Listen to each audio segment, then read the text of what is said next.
নমস্কার বন্ধুরা, 26শে জুলাই কলকাতা রাজপথে যে আন্দোলন হয়েছিল ডাব্লিউপি কেপি কনস্টেবল নিয়ে, ঠিক আছে। তো তারপরে আজকে হচ্ছে তাদের প্রথম ডেপুটেশন ছিল। তো আজকে ডেপুটেশন থেকে যতটুকু আপডেট পেলাম সেই সংক্ষিপ্ত আপডেট তোমাদের সাথে শেয়ার করার চেষ্টা করছি, ঠিক আছে।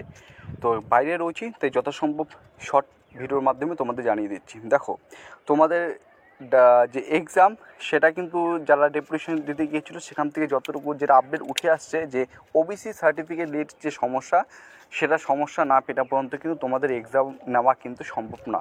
আরেকটা কথা, যেটা একটা আইডিয়া ছিল বা একটা টেন্টেটিভ ডেট ছিল যে সেপ্টেম্বর মাসের 29 তারিখ বা সেপ্টেম্বর মাসের শেষ সপ্তাহের দিকে তোমাদের কেপি কনস্টেবল এক্সাম হতে পারে। তো সেটাও কিন্তু না হওয়ার সম্ভাবনা প্রায় প্রবল।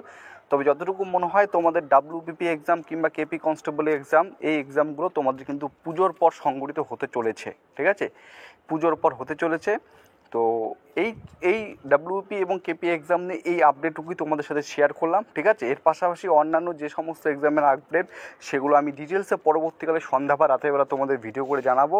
তো আমি একটা কথা বলি, তোমাদের হাতে কিন্তু তোমরা অনেকটা সময় পেলে, যারা ঠিক মতো নিজেকে প্রিপারেশন নাওনি, প্রস্তুত করনি, তোমাদের প্রিপারেশন বা প্রস্তুতির কিন্তু সময় তোমরা পেয়ে গেলে, ঠিক আছে।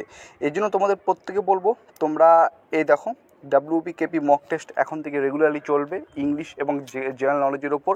তো প্রত্যেকে তোমরা যুক্ত হয়ে যাও টেলিগ্রাম চ্যানেলে, সেখানে কিন্তু অলরেডি পিডিএফ শেয়ার করে রয়েছে এবং সেখানে যে তোমরা দেখবে তোমরা 25টি কোশ্চেন্স মধ্যে কতগুলি কোশ্চেন্স সলভ করতে পারছো, ঠিক আছে। তো ইন ডিটেলসে সেখানে আমি আলোচনা করে দিয়েছি। তো ডেপুটেশন থেকে যে আপডেটটা উঠে আসছে সেটাই আজকে তোমাদের বললাম, ঠিক আছে। তো নিজেকে আরও মোটিভেট করো, নিজে প্রস্তুতির জন্য আরও জোরদার শুরু করো। চলো, জয় হিন্দ।